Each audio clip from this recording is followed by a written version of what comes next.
Legal. 2 horas. É pertinho. Aqui para Caruaru. Muito feliz de ver você, Elis, minha grande atleta de vôlei. Ganhei muito jogo com você na quadra. Tua mãe, um abraço para ela. Um amor de pessoa. Bom, a gente dá a paradinha na nossa música, né? Que é para enquanto o pessoal chega. E o tema de hoje é um tema maravilhoso, onde vai colocar Deus com muito amor, com muita bondade, com muita sabedoria junto a nós, né? Que é a reencarnação. Né? A gente sabe que é um tema que precisa ser visto, analisado, e a doutrina espírita traz para a gente de uma maneira clara, patente, de uma maneira que não tem como a gente duvidar da imortalidade da alma e da possibilidade. A gente sabe que as crianças, muitas vezes na Índia é muito comum, né? E a gente escutar as crianças falando que sabem quem são seus pais. Mas antes de adentrar no nosso assunto, vamos elevar o pensamento a Deus, mentalizar a figura amiga de nosso Mestre e amado Jesus, na certeza da sua presença, Senhor, é que nós nos reunimos, para que Tu derrames sobre todos nós, a nossa família, nossos amigos, os que partiram e os que ficaram, as Tuas bênçãos de paz, de fé e de esperança. Renova-nos as forças, Senhor, não nos deixes fraquejar, porque nós sabemos, Senhor, que Tu és o nosso amigo de todas as horas. Pedis e obtereis, batei e vos abrirá. Então nós batemos agora na porta do Teu coração, Senhor, para que Tu possas ficar conosco durante esse momentinho, nos inspirando a entender a mensagem, Senhor, que com certeza nos aproximará de Ti. Muita paz para todos. Bom, então na Índia é muito comum as crianças conversarem com os pais, com os tios, com os avós e dizerem que conhecem eles de outras vidas passadas. Mas a gente sabe que crianças são muito criativas, né? Mas tem a história do pequeno Luca, que deixou a mãe dele de cabelo de pé, ao falar de um aborto que ela sofreu antes dele nascer. A australiana Laura Maza, ela descreveu nas suas redes sociais como o filho contou que já morou na barriga dela e se tornou um anjo. Porque ela diz, antes de eu engravidar de Luca, eu tive uma hemorragia intensa. Lembro de me ter feito o teste da gravidez positivo. E depois de alguns dias eu senti dores intensas e passei um período muito mal, muito ruim mesmo. Eu não tinha certeza do que era e só agora eu tenho uma certa ideia. Eu fiquei grávida de Luca praticamente logo após ter passado uns 2, 3 meses, aí eu fiquei grávida realmente e aí houve a gestação. Eu sabia que Luca tinha andado por aqui antes. Eu poderia apenas dizer que ele parecia um velhinho. Ele sempre foi sábio, ele diz coisas realmente muito engraçadas. Ele canta canções antigas que ele nunca tinha ouvido com seus 4 anos de idade. Mas essa noite, conta Maza, que durante o banho ele disse algo que realmente me chocou e me fez acreditar que ele é uma alma antiga. Ele simplesmente perguntou, mamãe, nós já moramos na Austrália? Eu disse, sim, nós moramos na Austrália. Ele disse, eu não, eu vivi na sua barriga.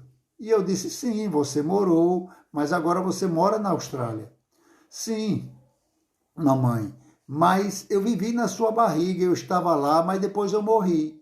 Fiquei chocada e disse, o que é que você está dizendo com isso? Ele disse, mamãe, eu fui até sua barriga e depois morri.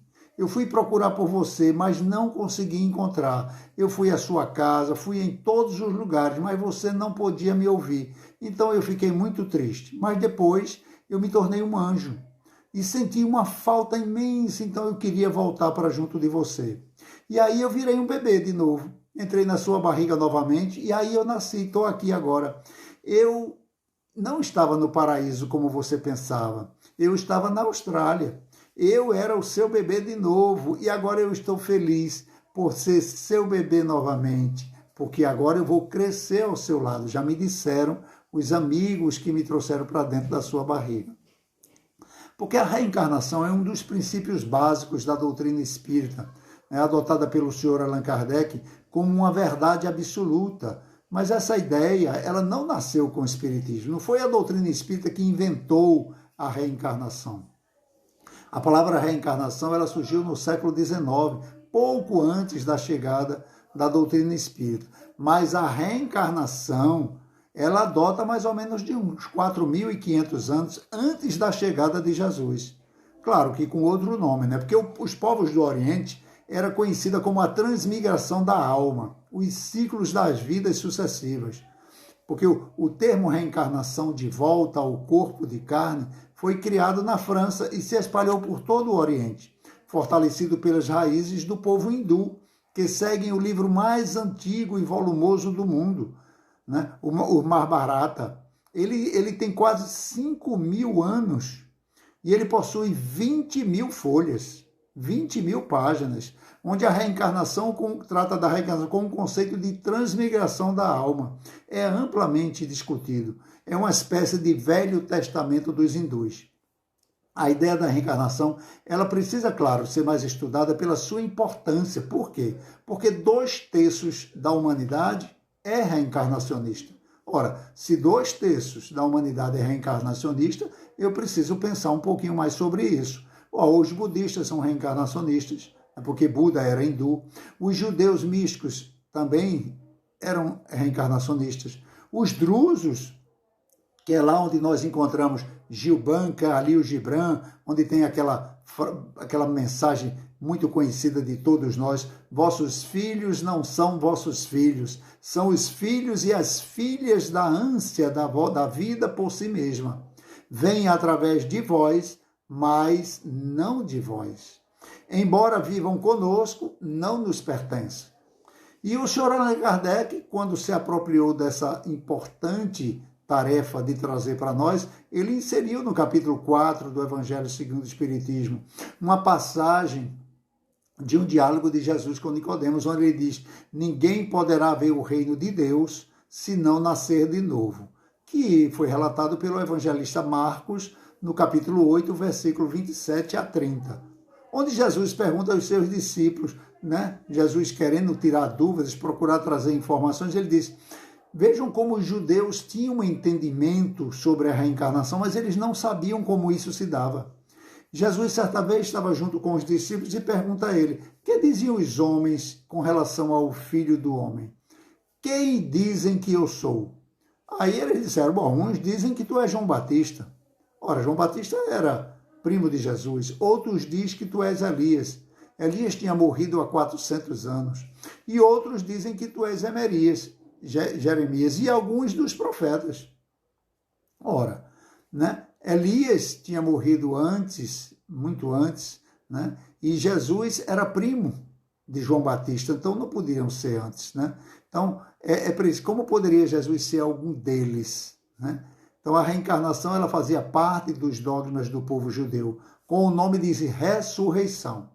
Só que os saduceus, que eram uma das tribos de Judá, a crença de que tudo acaba com a morte. Então, esses eram os únicos que não acreditavam na vida após a morte, que deu origem aos materialistas, né? Os judeus tinham vaga incompreensão, vagas noções acerca de sua alma e de sua ligação com o corpo. Então, eles criam que um homem viveria, né? Ele podia reviver, sim, mas eles não sabiam como é que isso se dava. Porque a ressurreição é a ideia da vida no mesmo corpo. O corpo vai surgir da terra para continuar uma nova vida. Aquele corpo que foi sepultado. Ora, a ciência diz que isso é materialmente impossível, porque os elementos que formavam aquele corpo já foram dispersos na natureza e já estão formando outros corpos. A reencarnação não. É a volta do mesmo espírito, só que num novo corpo formado para ele e que não tem nada a ver com o outro. A sabedoria de Deus, antes de tudo, é amor e é justiça. O dogma da reencarnação tudo esclarece. Sem a palavra reencarnação, Deus não é justo. Porque Jesus disse, entre as suas palavras, os homens não são apenas filhos de uma família. Eles são irmãos e irmãs da família universal. Então nós somos todos irmãos, porque não é o sangue que determina os laços de família, e sim o espírito. Ora, essa expressão ela precisa ser compreendida, porque muitos outros que nós não consideramos nossos irmãos, a doutrina espírita vem colocar no mesmo nível. Então, como é que pode um pai, né, que somos nós, que não somos bons, lançar um filho na miséria? Se nós não jogamos, né, um filho que não tenha honrarias, que não tenha dignidade, então, sendo o amor de Deus infinito, ele estaria agindo com muito menos amor do que nós, muito menos amor do que o próprio homem. Então, as diferentes posições do homem têm uma causa, e essa causa é justa, ela é regida pelo amor de Deus, pela bondade e pela justiça do Pai. Eles não podem encontrar outra razão senão na doutrina da reencarnação, porque cada um está colhendo o que plantou. Mas Deus não colocou ninguém numa futura encarnação para sofrer, não. Isso não é um castigo, não é uma punição, é uma oportunidade de fazer diferente. É uma oportunidade de se regenerar do mal que foi feito antes. Porque Deus criou todos os espíritos iguais, simples e ignorantes, sem vício e sem virtude, mas com o livre-arbítrio, né, de regular suas ações conforme os seus instintos, que é o que chama de consciência, e que lhe dá todo o poder de distinguir o bem do mal. Ora, as leis de Deus, segundo os Espíritos, estão escritas na nossa consciência, e nós só somos infelizes quando nos afastamos dela. E quando nós nos afastamos, nós precisamos voltar para reajustar esse contato nosso com as leis de Deus, porque cada espírito está destinado a se aproximar de Deus e do Cristo o máximo que for possível. Mas para atingir esse fim, deve adquirir o conhecimento de todas as ciências, de todas as filosofias e praticar todas as virtudes, em especial a virtude da caridade. Porque como essas qualidades superiores não se obtêm em apenas uma única existência, todos nós vamos precisar de várias oportunidades para adquirir as virtudes do Senhor. Porque a Terra é uma escola, e é por isso que o espírito deve experimentar todas as condições sociais, e em cada uma delas aplicar-se em cumprir as leis que está inserida na sua própria consciência, né? Porque, segundo os espíritos, o homem só é infeliz, redizendo, quando se afasta da lei do amor. Porque resignar-se e tirar o máximo de aprendizado em cada situação que tiver, né? Em cada passagem, ser grato a Deus, sempre dar graça em tudo, né? Porque de graça a gente recebe a família, de graça a gente recebe a oportunidade, né? Então a gente deve fazer aos outros gratuitamente tudo o que nós gostaríamos que nos fosse feito. E assim a gente vai se aproximando de Deus. Porque as causas que colocam o espírito em situações diversas são determinadas pela sua conduta em existências anteriores e da sua resignação na vida presente. Então, a gente acabou de assistir agora as Paralimpíadas. Você não via nenhum espírito ali deprimido, cabisbaixo, esmolecido, sem vontade de viver. Todos resignados, faltando um braço, faltando a visão, faltando uma perna, felizes porque a alma estava inteira, não é? O corpo é uma ferramenta. Se eu não tenho a esquerda, eu faço com a direita. Se eu não tenho as duas, eu uso as pernas. Bom, isso cada um, eles deram uma lição maravilhosa para nós do que é corpo e do que é espírito, porque o poder e a riqueza, a pobreza e a servidão são provas que, se forem conduzidas com bom êxito, elas vão preenchendo o espírito de paz, né? Porque ele vai lhe dando uma consciência tranquila, porque ele passa a ser obediente aos desígnios de Deus, que ele sempre quer o melhor para os seus filhos. Então, dores insuportáveis, idiotismo, demência, são condições que alguns espíritos precisam vivenciar para um despertamento consciente, por eles são trabalhadas essa situação, não são jogados ao acaso. São situações onde ele vai experimentar o amor incondicional, né? Vai ser cercado de muito carinho e muita proteção, coisa que talvez ele não tivesse se não tivesse vindo nessa condição.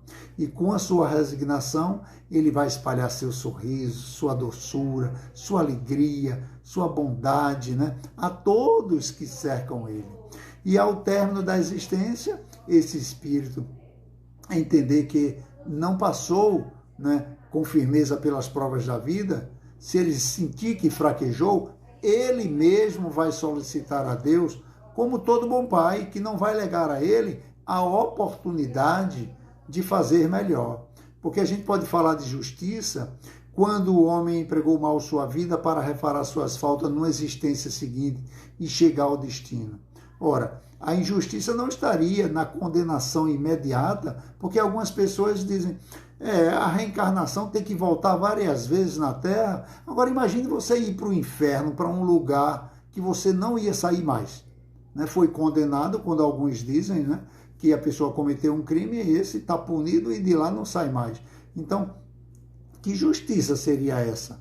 De ter uma condenação imediata, sem atenuantes e sem agravantes? Porque a Bíblia fala de castigos eternos, mas isso não se deveria entender numa vida única, tão triste e tão curta em relação à eternidade. Porque eterno será o sofrimento de um espírito enquanto durar o seu tempo para se arrepender. Se ele se arrepende hoje, já é dado a ele a oportunidade de reparar. Mas enquanto ele fica sofrendo e se lamentando, ele sofre. Então, essas voltas nas mesmas condições, vendo amigo, familiares, se adianta, né? Se reencarna, né? E não aproveita bem a encarnação, então você vê seus amigos, seus familiares evoluindo, crescendo, e isso para você é um motivo de sofrimento. Então Deus quer dar a felicidade eterna como recompensa do bem, mas é preciso merecê-la. E em apenas uma existência, né, longa ou de curta duração, não seria o suficiente para a gente se tornar um espírito puro de coração.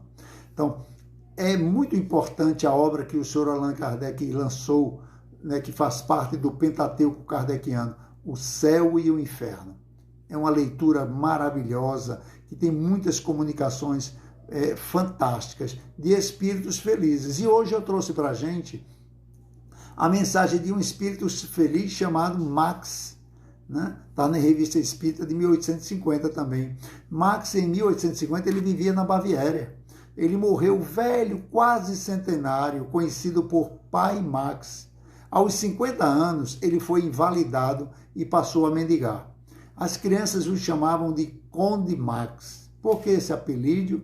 Ninguém sabe dizer. Talvez porque ele tivesse uma fisionomia e maneiras muito distintas que faziam muito contraste com a condição miserável dele.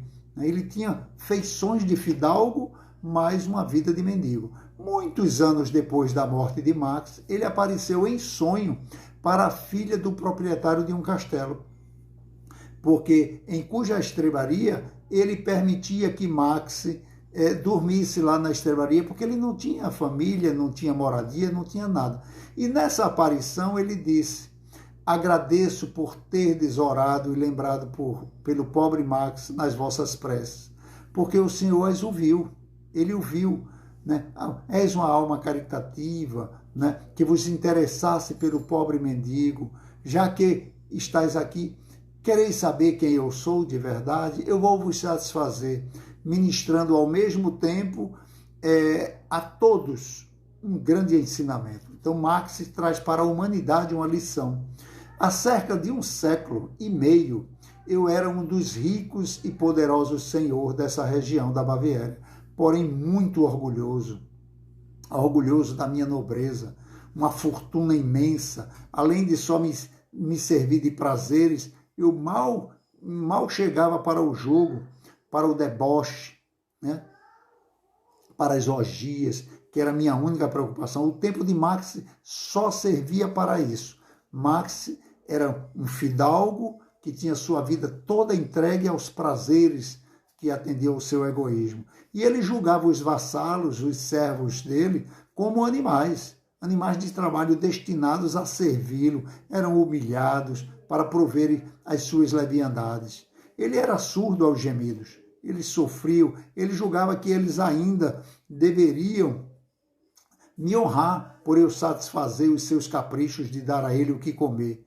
E eu morri muito cedo, exausto pelos excessos, mas sem ter, de fato, experimentado qualquer desgraça real. Então ele teve uma vida plena de excessos, nunca lhe faltou nada. Ao contrário, tudo parecia sorrir-me, a ponto de passar a ser considerado um dos seres mais felizes do mundo. E apesar de ter tido um funeral real, né, sobre o túmulo, não foi derramado uma lágrima, nenhuma prece foi feita para mim, né? Nada saiu do coração de ninguém. Minha memória era amaldiçoada por todos aqueles que eu levei à miséria. E diz Marx, eu perdi a conta de quantos anos ressoou em meus ouvidos o gemido dos que os vi sofrer, durante longos e longos anos que me pareceram uma eternidade.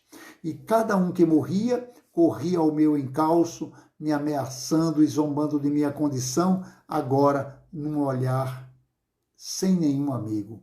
Os antigos companheiros da devassidão, aqueles que eu pagava para eles prazeres, infelizes como eu, fugiram, todos, parecendo-me dizer que eu não tinha mais condições de satisfazer as necessidades deles, então me deram as costas. Então, por um copo d'água, para saciar a sede ardente que me devorava, não aparecia ninguém. Entretanto, eu nada possuía. E todo o ouro, a jorros que derramados sobre a terra, não produziu uma só bênção que fosse para mim. Estás ouvindo, minha filha? Por fim, eu exclamei, meu Deus, tende compaixão de mim. Quando terminará essa situação horrível?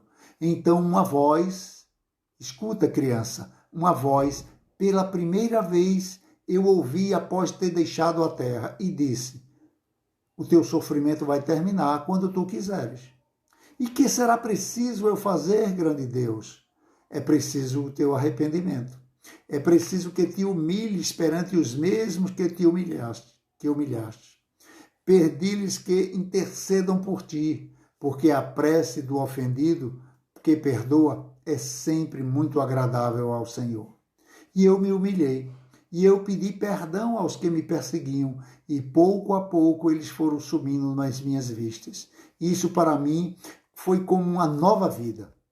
E o desespero deu lugar à esperança, e eu agradeci a Deus com todas as forças da minha alma. Nessa hora sublime, uma voz chamou-me, príncipe. Ao que eu respondi, não há outro príncipe aqui senão meu bom Deus, o nosso querido Pai. Perdoai-me, Senhor, porque pequei. Se tal for a vossa vontade, fazei-me ser servo dos vossos servos. Alguns anos depois, eu nasci nessa família de burgueses pobres. Ainda criança, perdi meus pais e fiquei só. Ganhei a vida como tudo.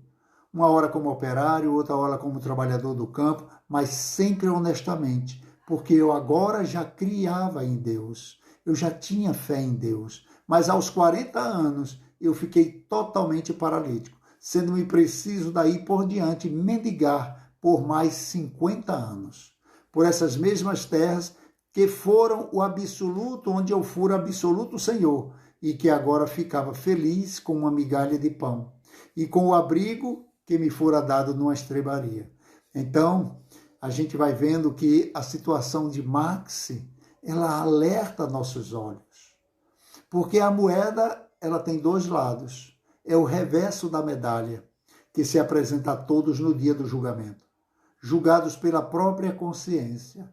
A cada retorno à pátria espiritual, um julgamento pessoal, intransferível, é realizado. A medalha, de um lado, traz a figura de um rei.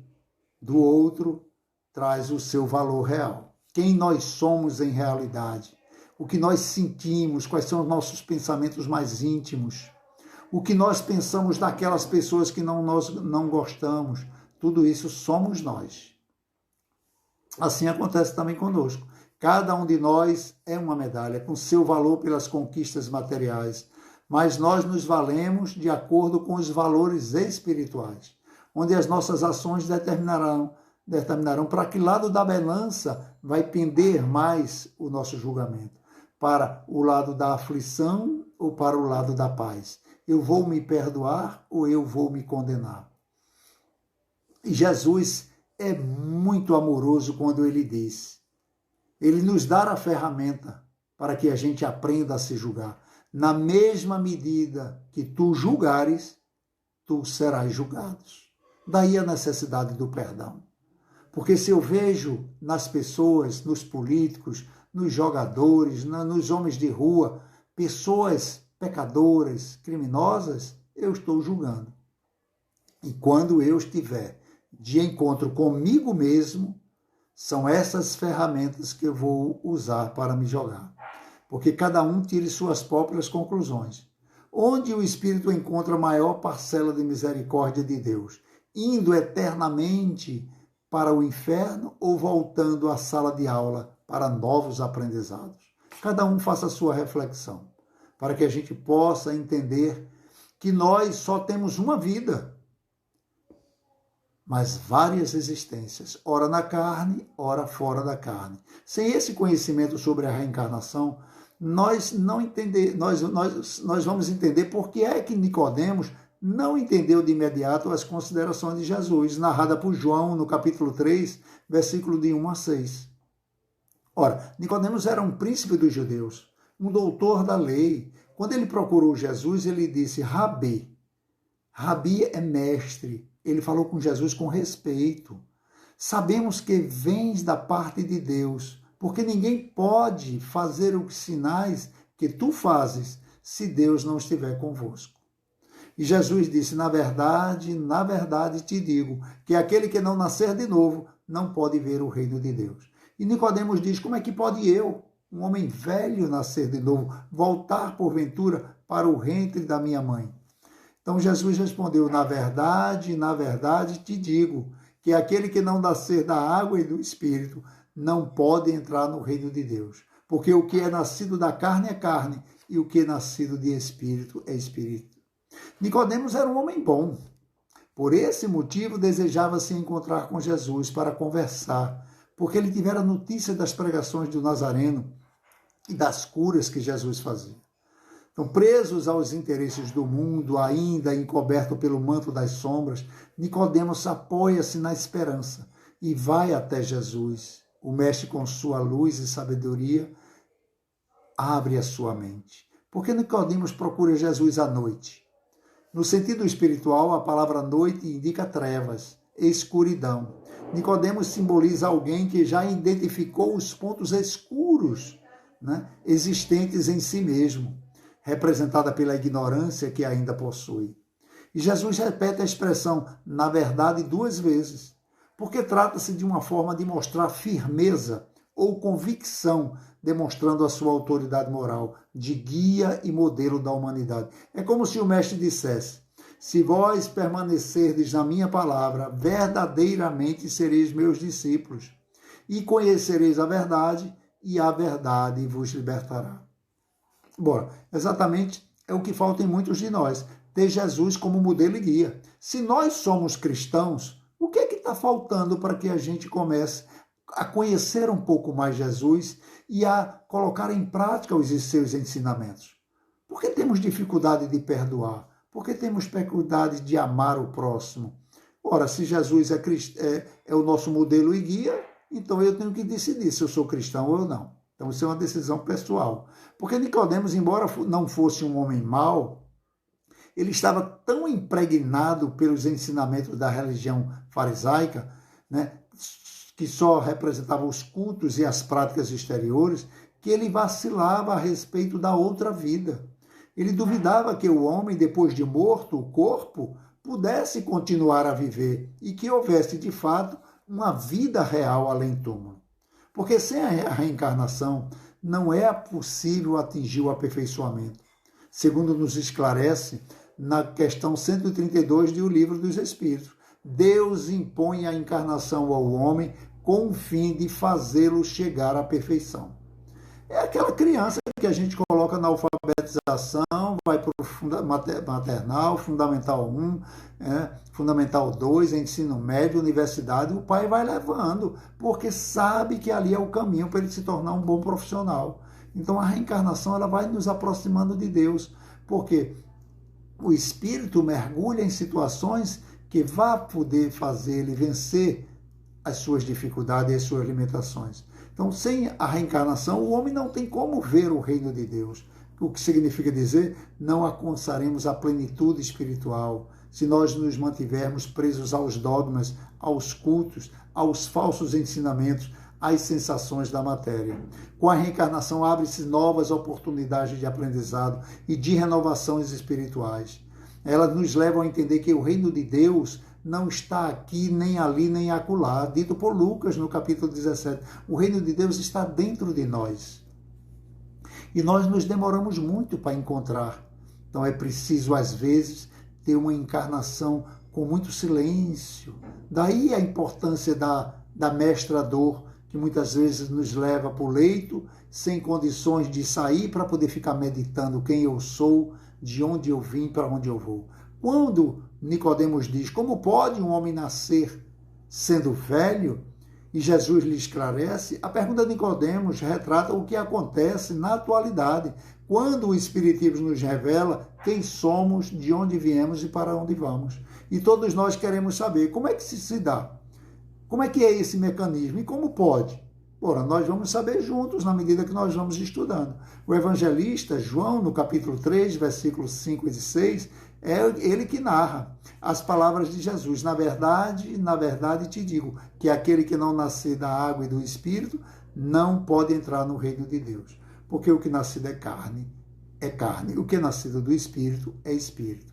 Ora, o Espírito Humberto de Campos, através do nosso querido Chico Xavier, ele diz que nós, os Nicodemos da atualidade, podemos compreender pelos registros seguros da doutrina espírita os detalhes a respeito da reencarnação. Porque o nascer da água traz as características naturais exigentes do nosso planeta, que determinam os animais mamíferos, inclusive o ser humano, estejam protegidos dentro de uma bolsa da placenta. Então nós nascemos dentro do líquido amniótico, né? Em abundância, durante um período gestacional, nós vivemos dentro d'água. O corpo humano é igualmente formado por um percentual de 80% de água. E o nosso planeta, que é conhecido como o planeta da água, porque tudo brota da água. A orientação de Jesus a Nicodemos de que o que é nascido da carne é carne e o que é nascido do espírito é espírito, indica que só o corpo procede do corpo e que o espírito é independente desse. Os nossos pais, a mãe e o marido, cedem cada um 50% para formar o corpo. Mas o sopro de Deus, quando diz lá no Velho Testamento que Deus criou o homem do barro e soprou nas suas narinas, é quando o espírito é ligado nesse óvulo fecundado. É o sopro da vida. Aquela carne, né, que estava se formando, aquele óvulo, quando o espírito é ligado, ele agora adquire vida. Porque o nascer da água traz, pois, a ideia do retorno do espírito num novo corpo físico. O nascer do espírito reporta-se à capacidade da transformação moral e intelectual do espírito. Porque nascer da água é um processo de concepção biológica, de gestação e renascimento físico. O nascer do espírito trata-se do progresso espiritual. O aluno que não repete seu ano, né, que não consegue completar o ano, ele volta, né, se ele conseguiu passar de ano tudo direitinho, ele volta como um espírito renovado, feliz, determinado, confiante, né? Então ele não sente que está faltando algo para ele sabe que está avançando, porque só pela reencarnação pode o homem saber de onde vem, para onde vai e por que está na Terra, e justificar todas as anomalias, todas as aparentes injustiças que a vida apresenta. Porque na Terra tem injustiça sim, mas não existe injustiçado. Então, Emmanuel traz uma mensagem maravilhosa, porque depois de quanto tempo, né, o espírito que está no além precisa para reencarnar? E Emmanuel diz que não tem tempo determinado no intervalo entre as encarnações, nesse espaço de tempo entre uma encarnação e outra, que o senhor Kardec chamou de erraticidade. O espírito estuda as possibilidades de seu futuro a fim de triunfar nas provas que vai enfrentar. Então, de um modo geral, são as próprias almas que se reconhecem necessitadas de luz e progresso e pedem o seu regresso ao plano carnal. Não é Deus que coloca, não, é um pedido do espírito. Mas pela lei do progresso, é inexorável que cada um vai voltar a si mesmo. Agora, em alguns casos, para espíritos cruéis, rebeldes, endurecidos, esses são trazidos pelos seus protetores, pelos seus guias, né? E claro que ele vai ter uma encarnação muito penosa, muito difícil, porque ele não se preparou para enfrentar os desafios. Ele vem como um doente. E Jesus se utiliza de uma passagem existente ainda para esclarecer a ideia, em Mateus, quando diz: se a tua mão ou teu pé te escandalizar, corta e atiram para longe de ti, porque é melhor entrar coxo e aleijado do que tendo as duas mãos e os pés lançado no fogo. É claro que Jesus não se referia a uma nova encarnação do Espírito, né? Pois seria uma absurda recomendação no sentido de mutilar o seu próprio corpo. Até porque o mestre diz: melhor é entrar na vida, ou seja, renascer. Então, nesse preparo de volta à carne, né, o espírito, com o auxílio dos seus protetores, ele escolhe as melhores condições para vencer as suas más inclinações. Então, graças ao esclarecimento da doutrina espírita, que vai nos ensinando, e nós vamos entendendo a justiça de Deus. Porque a cada nova existência, o espírito dá um passo adiante no progresso. Nós já caminhamos muito, mas ainda estamos muito distantes da passagem de Jesus. Na obra Coração e Vida, de Maria Dolores, no item 18, ela traz a cantiga da reencarnação. Ela diz que um homem agonizava, embora não pudesse expressar palavra alguma na sombra interior que o devorava. Pede em silêncio ao corpo: ampara-me, por Deus, eu não quero morrer. Ajuda, corpo amigo, não quero te deixar, eu preciso estar contigo, sem ti eu temo cair nos abismos fatais. Era o apelo de instantes derradeiros daquele portador de moléstia obscura que ainda não chegara aos 50 janeiros e que tudo indicava está descendo à morte prematura. De consciência lúcida, lembrava a contrição sincera, as forças que gastara inutilmente as noites dos excessos de aguardente e os abusos sem conta que fizera. E ante a morte a surgir, sempre mais perto, continua a rogar ao corpo enfraquecido: corpo que Deus me deu, não me deixes caído. Quero mais tempo, a fim de preparar-me para aceitar sem medo e sem alarme a ideia de perdoar-te e entrar no rumo certo.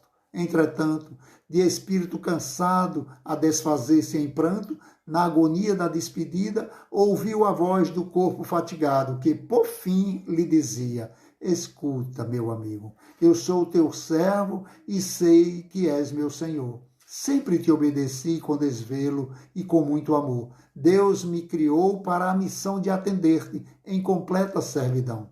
Nunca me viste a te desobedecer às ordens que me deste, fossem justas ou não, porquanto o meu dever é o de servir-se sem reclamação. Mas indaga de ti mesma quantas vezes me impuseste a noitadas de prazer, ruinosas ou vazias, depredando minhas próprias energias que Deus me concedeu em teu favor. Embora eu te avisasse com a minha própria dor, que o remorso produz tristeza e enfermidade, adquiriste displicente cargas de sombra sobre a própria mente, culpas e culpas sem necessidade. Repito, sou teu servo e em nada te condeno, mas demonstrando o entendimento estreito, gastaste-me a reserva sem proveito, consumindo minhas forças e pedaços de abusos e doses de veneno. Dei-te tudo o que eu tinha, nada me resta agora, senão me recolher à derradeira hora em que eu deva retornar com segura presteza à recomposição da natureza. O homem ouviu o corpo em despedida, mas não tinha defesa para os próprios desmandos ante a vida. No silêncio da mágoa indefinida, voltou-se para Deus em oração, pediu misericórdia, amparo e proteção, e ante o corpo que lhe se enrijecia, chorou o companheiro que pedia. Longo tempo passou, em clima de amargura. No entanto, ao se afundar em crises de loucura, fez-lhe a prece continuada, nos sofrimentos que se avança no clarão da esperança. Tinha nódoas de culpa, em lágrimas sofria, mas o céu lhe apontava a luz de um novo dia. No íntimo, o Senhor lhe exortava somente a regressar ao mundo e tentar novamente a extinguir de si os mesmos males que trazia como semente. O espírito em falência, exame inseguro, pensou nas novas bênçãos do futuro. Viu a reparação por justiça e dever e agradeceu aos céus. Gritou feliz, livre, mas preso ao chão. Glória a Deus pelas bênçãos de sofrer. Glória à reencarnação que obterei um dia, a fim de achar na dor a essência da alegria, o dom de trabalhar e a graça de nascer. Muita paz para todos. Que Jesus continue nos abençoando. Que Jesus continue nos protegendo, envolvendo nossos familiares, nossos amigos, e que durante a noite de sono a gente possa pedir para se reencontrar, fazer uma grande assembleia de reunião, receber a orientação de nossos protetores, para que no dia seguinte a gente possa retornar confiantes e esperançosos, porque Deus nos criou para ser felizes e nós o seremos. Muita paz.